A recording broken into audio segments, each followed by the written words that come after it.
Hola chicos, nuevamente, bueno, en este video vamos a ver lo que había prometido en el video anterior, polarización de un JFET. Bien, esto ya lo mencioné en el video anterior, las diferencias entre un JFET y un TVJ. Básicamente que en un TVJ la corriente de salida está controlada por la corriente de entrada, que sería la corriente de base, ¿sí?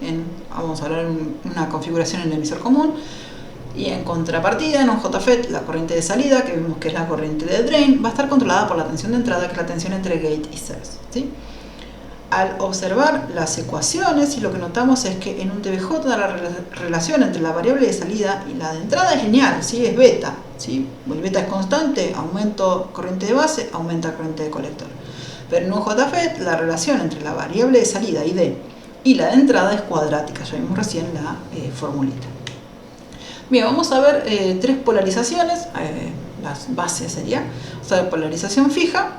¿Qué es la polarización fija? Bien, lo que tenemos acá es un circuito a la izquierda y a la derecha tenemos la característica cuadrática del JFET, ¿sí? Entonces, en la polarización fija lo que vamos a notar es que no hay corriente, no hay resistencia en el source, ¿sí? O sea, la resistencia es nula.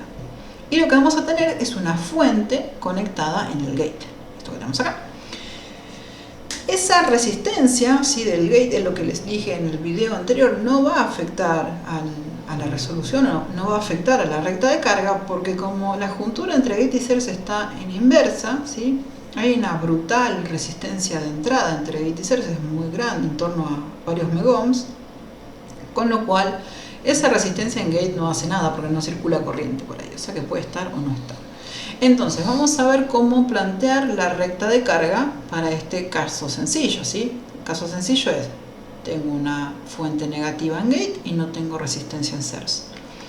Entonces la ecuación para la recta de carga es muy sencilla, es VGG, ¿sí?, que es la fuente esta que tengo acá. Fíjense que circulamos más menos, después tengo más menos VGS y no tengo más nada, o sea que tengo VGG más VGS igual a 0. Entonces es una recta de carga un poco rara, ¿sí? Porque la recta de carga, recuerden que vamos a despejar VGS en función de otra cosa. Entonces en este caso me queda que VGS vale menos VGG.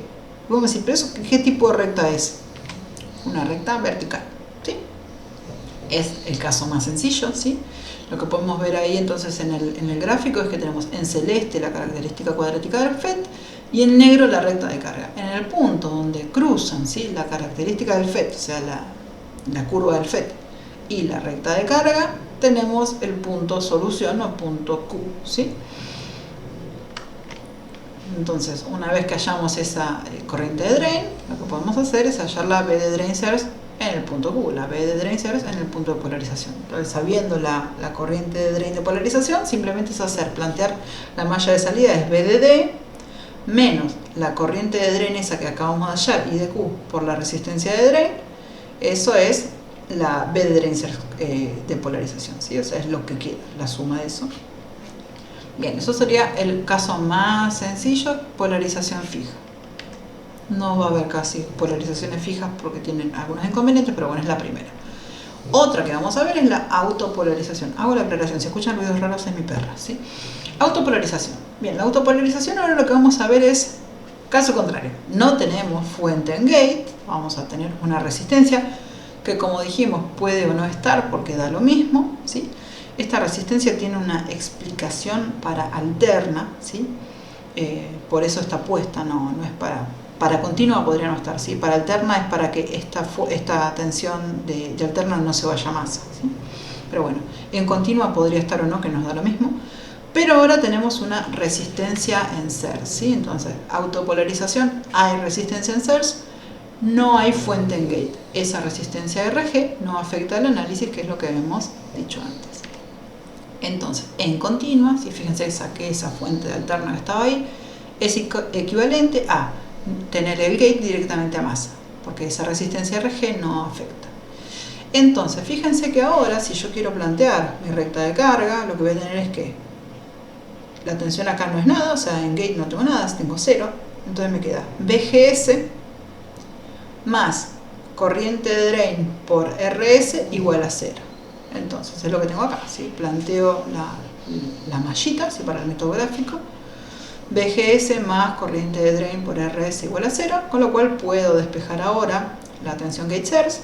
Y ahora sí, fíjense que va a depender del otro parámetro que estoy graficando. Si tengo BGS y ID. Antes no tenía eso. Tenía simplemente un valor constante. Ahora sí tengo la BGS que depende de la corriente de drain. O, al revés, si quieren pensarlo, la corriente de drain que va a variar con la BGS. Que es lo que dijimos que pasaba en realidad. Controlamos la corriente de drain con la BGS. Entonces, para escribir o para graficar la recta de carga, lo que podemos es, a partir de esta ecuación o a partir de la corriente de drain despejada, si pueden, planteen cualquiera, pero a partir de esta ecuación planteamos dos casos extremos. Por ejemplo, decimos, bueno, si la corriente de drain vale 0, 0 por RS me da 0. Entonces, si la corriente de drain vale 0, la BGS vale 0. Tengo el punto que coincide con el origen de coordenadas. Y elijo otro punto. Acá elegimos ID igual a IDSS sobre 2. Ustedes elijan el que se les ocurra, ¿sí? O sea, elijan dos puntos nada más, que les quede dentro de la zona de dibujo, ¿sí? Entonces, en este caso sí, la corriente de drain es IDSS sobre 2, la BGS es menos IDSS por RS sobre 2. Grafican el punto, trazan esa recta de carga, y en el punto donde chocan, ¿sí?, la recta de carga negra con la curva celeste del JFET, ese va a ser el punto de polarización, punto Q. Eso sería el método gráfico, ¿sí? Una vez que hallamos ese punto, bueno, pueden hallar, como dijimos, esperen que me paro acá un cachito, pueden hallar la tensión entre drain y source haciendo BDD menos corriente de drain de polarización por RD más RS, ¿sí? Suman las dos resistencias que están arriba y abajo, las multiplican por la corriente de drain de polarización, la restan de BDD y obtienen lo que queda, digamos, lo que cae entre drain y source. Bien, ese sería el método gráfico. El método analítico sería, en vez de hacer la resolución de las ecuaciones en forma gráfica, lo hacen en forma analítica, ¿sí? Plantean la recta de carga, plantean ahora la ecuación de la característica del JFET, que dijimos que era ID igual a IDSS por 1 menos BGS sobre BP al cuadrado.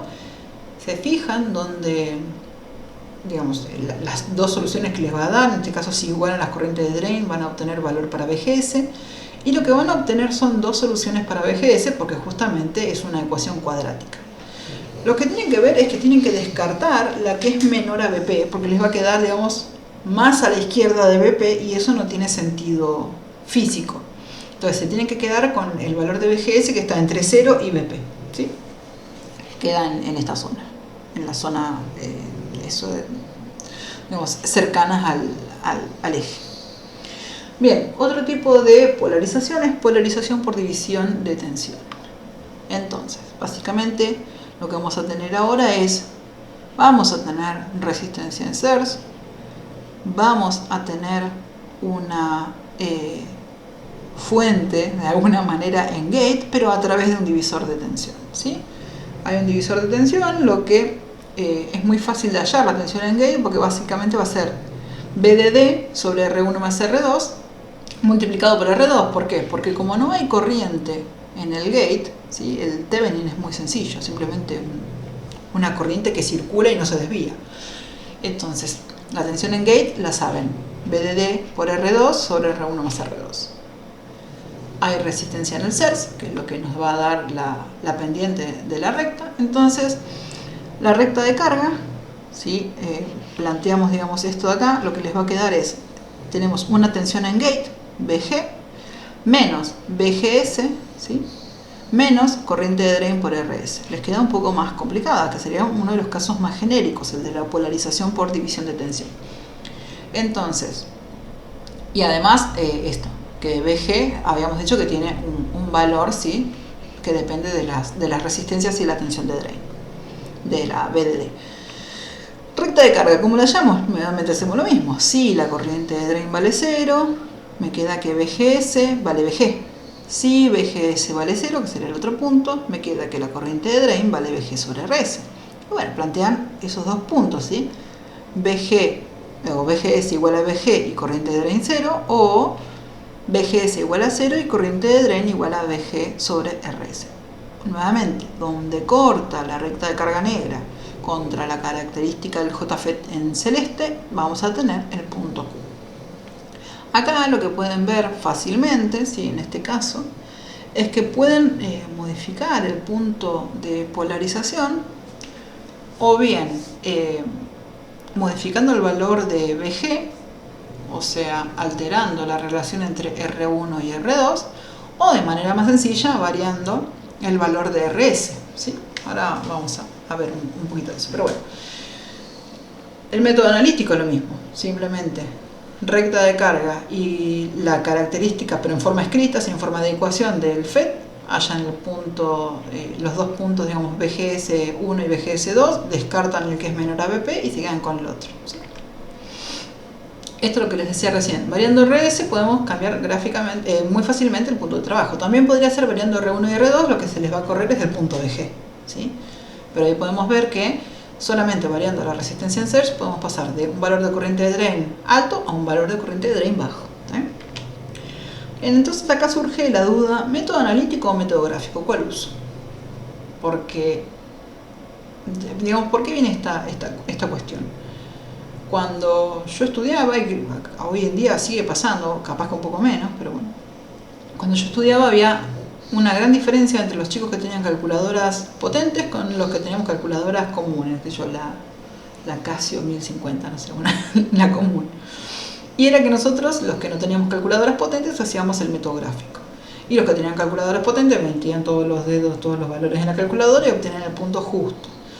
Entonces, método gráfico o método analítico, ¿cuál usan? Nos da lo mismo, ¿sí? Entonces, vamos a ver qué pros y qué contras tiene cada uno. Método gráfico es más rápido, porque más o menos trazan a ojo la curva del FET, trazan la recta de carga, se fijan a dónde cruzan los puntos y ya obtienen el punto de polarización. El método analítico es más exacto, ¿sí? O sea, obtienen exactamente el punto donde se cruzan esas dos ecuaciones. Nosotros sabemos que inherentemente con el método gráfico viene un error, ¿sí? Asociado, ¿sí? Hay pequeñas o grandes diferencias, depende de qué tan prolijos sean a la hora de graficar, con respecto al método analítico. O sea, hacen el analítico y hacen el gráfico salvo que pase o por esos tres puntos que les dije que era conocido, IDCS sobre 4, BP sobre 2, o los dos extremos, digamos, los cruces con los ejes, salvo que pase por alguno de esos tres puntos, va a haber diferencias entre el método gráfico y el método analítico. Lo sabemos. Generalmente va a depender también del ejercicio, pero la mayoría de los ejercicios están más orientados a que lo hagan en forma gráfica, ¿sí? Lo que quieren hacer en forma analítica está perfecto, no estamos en contra. La elección del método, ¿sí? Va a depender de ustedes, ¿sí? Vos tenés una mega calculadora, estás muy seguro de la calculadora que tenés, entonces vas a usar seguramente el método analítico. Nosotros recomendamos el método gráfico porque da mayor velocidad de resolución, ¿sí? Pero bueno, en última instancia es decisión tuya. Ahora sí, una cuestión, ¿no? Si ustedes por meter los dedos en la calculadora les da cualquier verdura, el ejercicio está mal, ¿sí? O sea, aprieten bien los botones, porque si yo no veo, o sea, lo único que yo voy a ver es un valor que no tiene sentido. Entonces traten de ser consistentes o por lo menos darse cuenta cuando algo les da un valor raro, ¿sí? Eso para los que usan calculadora. Bueno, esto es el fin de la presentación en cuanto a las polarizaciones de JFET. Van a haber muchas más en la práctica, bueno, esas son las primeras. Así que bueno, el próximo tema vamos a ver algunos conceptos básicos, no muchos, de lo que es un MOSFET, ¿sí? Así que bueno, espero que les haya gustado este video, que les haya servido principalmente y nos vemos en un rato en el próximo video. Adiós.